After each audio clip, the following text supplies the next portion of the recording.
So as you came into this experience and as you call us forth to help clarify some things, we want you to understand why it is that you stand often in a similar place for a long period of time in relationships to things that you want or in relationships to things that you don't want.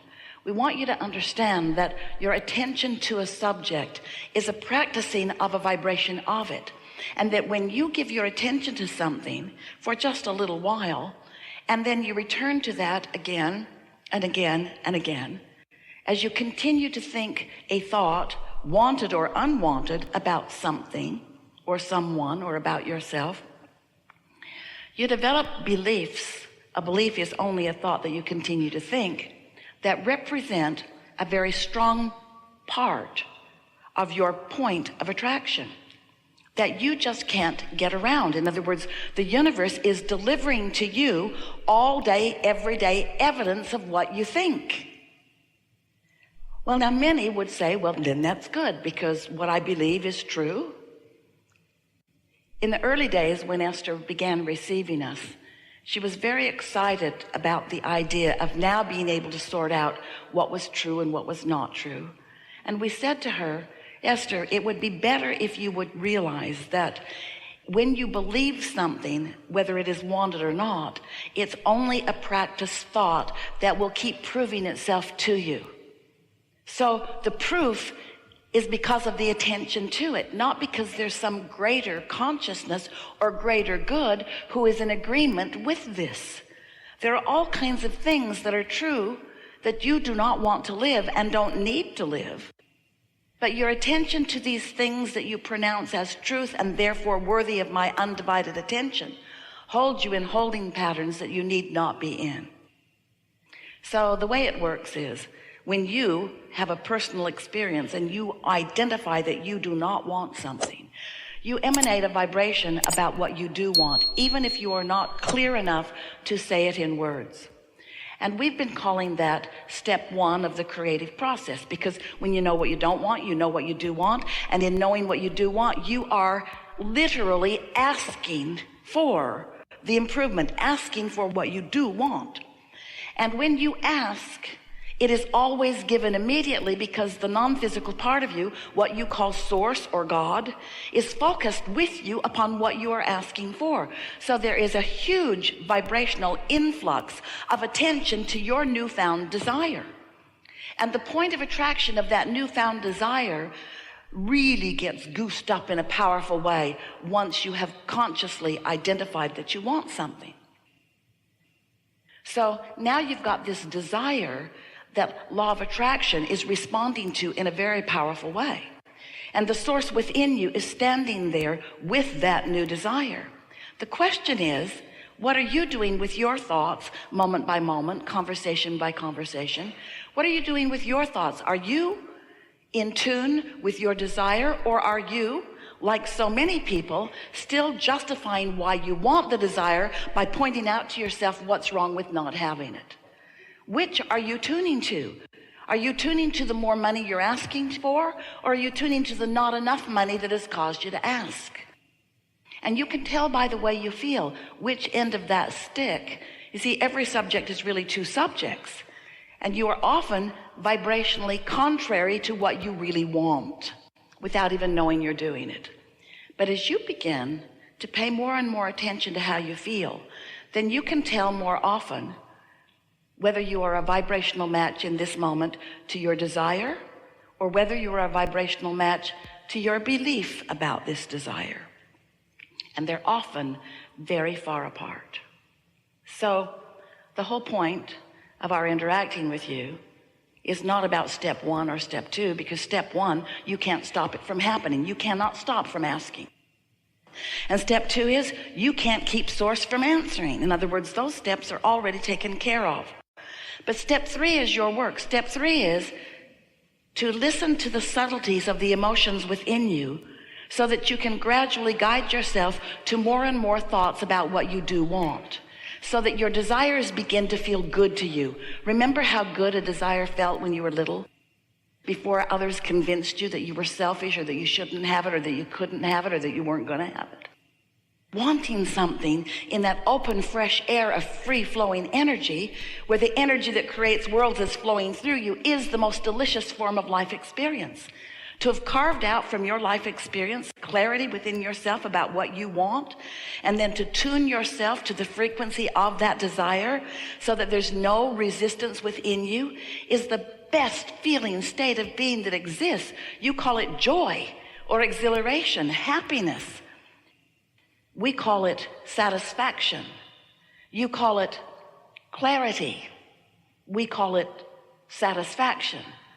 You call it happiness. We call it satisfaction. You call it joy and appreciation and love, and we call it satisfaction, satisfaction, satisfaction. Because when you tune yourself to who you are so that you are not affecting any contradiction within you, when you stop that resistance and just allow all that you are to flow toward that which you're asking for, that's the satisfaction of life that you came to live. Often you say, I came to be of value to others, and we say, we know you came for that satisfaction. I came to uplift others. We know you came for that satisfaction. I came to help others. Yes, for that satisfaction. Sometimes we are accused of teaching you selfishness. And we say, it's true, we do. Because if you are not selfish enough to really care, in fact, nearly to only care about how you feel, then you will not figure out the subtleties of these energies, and you will not tune yourself to the wholeness of who you are. And you will, by default, not meaning to, you will practice a lot of vibrational resistance, and you will work against yourself day after day. And you put a lot of tension on yourself as you want it but, as you want it but doubt it, as you want it but don't believe it, as you want it but face reality. And that's the thing that we really want to talk about, because this reality that you are observing is really old news. Because once something is manifested, a whole lot of energy has already been flowed about it. And so anything that you are currently looking at, hear this, we've not said this to anyone as clearly as we are about to say it to you. As you look at the current manifestation, and think about it, every moment is a current manifestation, isn't it? It's a manifestation where you're perceiving. It's a manifestation where you are acknowledging something that is. You're seeing it and hearing it and smelling it and tasting it and touching it. In every moment that you are doing that, you are launching new rockets of desire. In every moment, there is resistance that you are observing, which is giving you the basis for the continued evolution and expansion that is you. Did you follow that? In every moment that you're alive and awake and focused in this body, there's something happening that is putting new rockets of desires in the vibrational mix, but it is also new resistance in the mix that is you.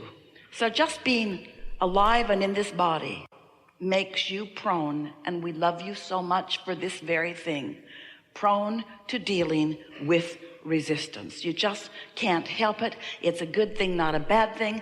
It's the platform from which desires are born. You knew it when you decided to come. You can't get out of it. Stop trying. It's just the way that it is. But you intended to spend a much smaller percentage focused in the now reality in the resistant phase.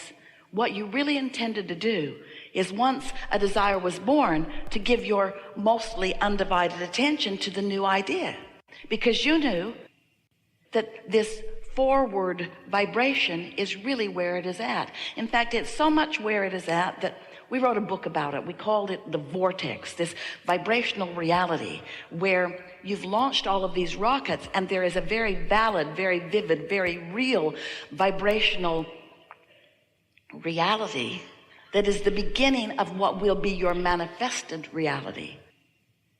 For example, if you don't have enough money and you want more money, and you don't have enough money and you want more money, and you don't have enough money and you want more money, you've created a vibrational fortune. And then you say, okay, Abraham, so how do I get it out of the vibration and into the bank? And we say, here's how. You tune to the vibrational frequency of the currency rather than to the vibration of the not enoughness that you may be living. It's about choosing which feels better, putting your words and attention and thoughts toward what feels better until you've practiced that vibration enough that there's a sort of flipping in your vibrational nature. It's like the tipping of a teeter-totter on a fulcrum, where you find yourself feeling more prosperous than you formerly were feeling less prosperous. And when that feeling shifts within you, you can know that your point of attraction has too. And then the manifestations that you begin walking into have more of the things that you want. Have you ever wondered how it is that things get here? There's no pipelines trucking them in, no spaceships zooming in and dropping off new contraptions. There's consciousness, and there's attention to subjects.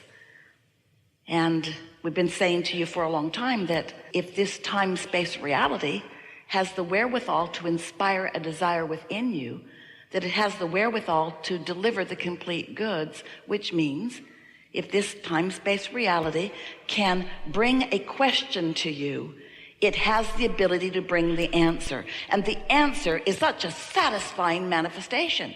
If this time-space reality has the wherewithal to present a problem to you, or a lack to you, or a need to you, it has the capacity to bring you the solution. But you've got to find a way to tune to the solution, and you cannot tune to the solution while you're still tuned to the problem. And that really is what we want to talk about mostly today. How is it that this vibrational reality that is vivid, we know you cannot see it, but you can sense it. But as we said earlier, it is subtle. You have to tune yourself to understand the subtleties of it. But once you hone in on it, then you will have control of your turning thoughts to things, because these vibrations will turn to thoughts, and these thoughts will turn to things, and these things will be your new manifestation. It's always been that way. It will always be that way.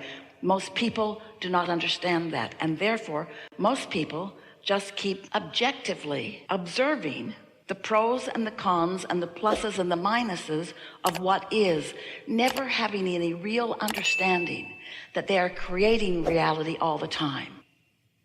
Creating a reality that for the most part they are very slow to tune into, and therefore are very slow to personally realize.